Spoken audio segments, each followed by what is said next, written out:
Okay, my name is Dion Davis. This is the Dion Davis Show called Positivity is the Way to Go.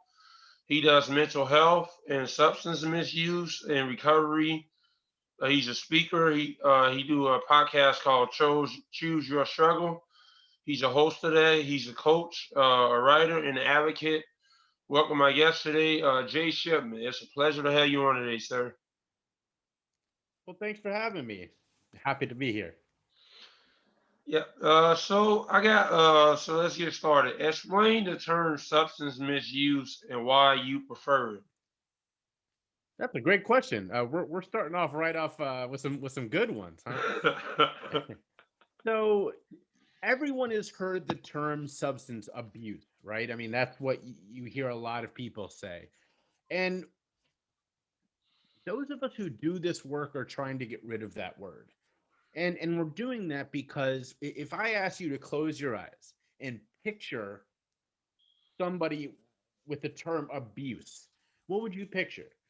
You'd picture somebody, spousal abuse. You'll picture somebody, using their fist instead of their words. Really horrible things, right? Yeah. That doesn't really fit with struggling with a substance. If I drink too much, who who am I abusing? You know, Yourself. so well, potentially yes, of course. But the I guess the idea here is that nowhere in there is there violence. Nowhere in there is there something that deserves the word abuse. And so because of that, we like to use misuse instead. And what that really means is, you and I can go drink the exact sort of same alcohol, right? I mean, if I like whiskey, maybe you like beer, it doesn't really matter. But if I drink too much, it's not that much different than what you're doing. I'm just struggling with it. I'm misusing that substance. And so that's where this idea comes from. It's more of an honest word. It's more of a word that gives more meaning than abuse, which doesn't really fit what the action is. Okay, that's a very a great answer you just gave. Thank you. Yeah, describe to us how you managed to be in recovery without being sober. Also a great question. You're coming with the good ones, man. So I am over 11 years in recovery. And what that means for me is that I'm leading a healthier life and I'm in a better place than I was over a decade ago. My struggle was with prescription pills. Luckily, I was a college kid, so I may have drank too much, but I was never addicted to alcohol. And I've never been addicted to cannabis. You can't be. Um, so I can enjoy those safely. To put it in sort of a more real example, when I was at my worst, I couldn't just take a pill. I was taking handfuls multiple times a day. That is a problem. An issue where if I didn't do that, my body would respond in a negative way. I'd go through withdrawals. I would feel horrible. That's never been the case with alcohol. That's never been the case with cannabis. And so I do smoke. I'm a big believer in CBD. I think it's actually helped me be in recovery. And I'm a big fan of whiskey, and I can have one glass of whiskey and cut it off there. I don't need 10. Whereas when I was at my worst, I couldn't just take one pill. I had to take a lot. Okay, what do you think about nicotine? Did you No, I personally have never been a smoker. I do think it's very addictive. We know that. We know it's very addictive, both physically and psychologically. That being said, I don't believe cigarettes should be illegal or anything. I do believe, as they are, that only adults should be able to get them. In the fact that a lot of kids are able to, that is an issue. But at the same time, I believe everyone should have the right to make that decision on their own. okay? What is it like living with depression, anxiety, and OCD? Cause I deal with depression and trauma and everything, and I'm schizophrenic as well. That's tough, man. I feel like you could answer this question better than I can. Then You want me to answer? I would love for you to answer.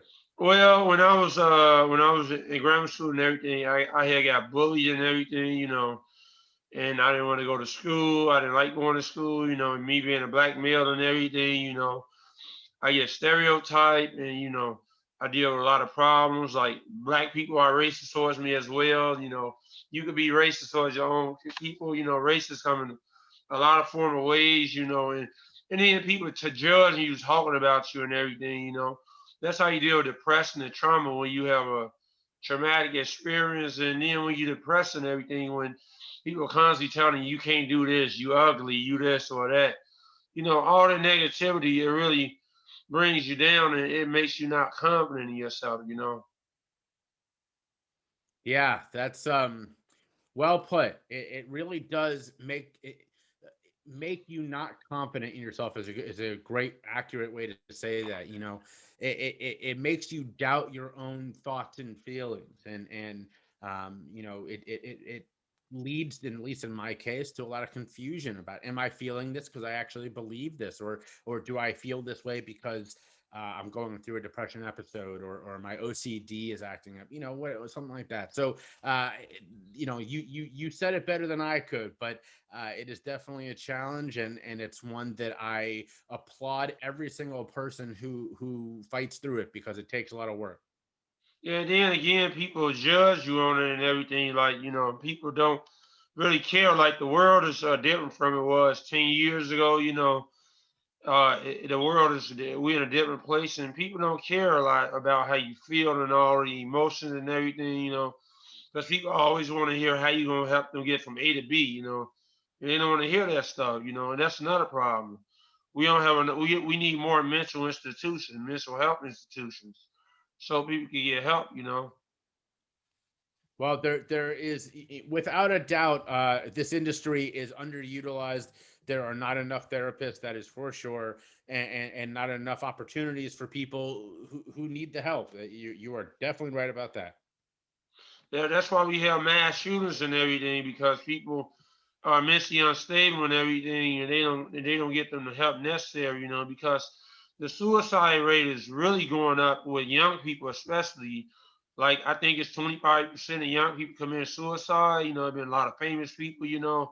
That's why it's always good to talk about your problems to somebody. Instead of holding back and keeping it all in. That's definitely true. I couldn't agree more. Yeah. So, what are some examples of your favorite habits or practices for mental health care? Well, I recently published a class on Listenable, and if you're not familiar with that website, it's okay. It's an Yeah, online I'm not. platform. It's an online platform for audio only education. So it's like going to a class, but you can listen from anywhere. So if you're out for a run, if you're at the gym, and I put out a class on there. I was asked to. They came to me and said, "We like your podcast. Would you do a class for us?" I said, "Sure." And my class is called Mindfulness Beyond Meditation. And what that means is, me personally, I've never found meditation to be as worthwhile as I want it to be. That being said, there are many great mindfulness techniques that really help me. And I spent a lot of time looking for them. And I said, people deserve to have this info. They shouldn't have to go looking for these things. They should be presented these options. So I made this course to teach people other techniques. So I love it. I like doing it. It was a lot of fun, and I personally practice all of the ones I recommend. Everything from daily affirmations, which can just be telling yourself you're going to do a good job, positive self talk.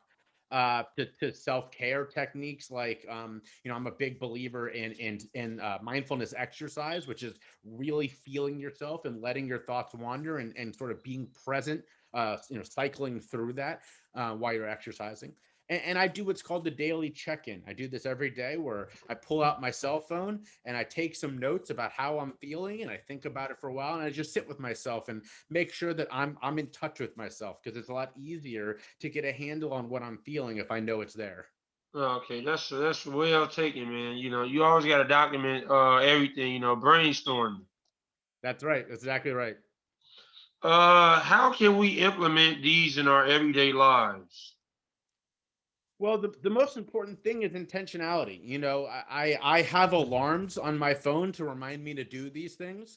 there are a lot of great apps out there that will remind you. Me personally, at the end of every day, I use an app to rate my day, and it gives me a chance to get a little more data and to kind of sit there and think about how my day went.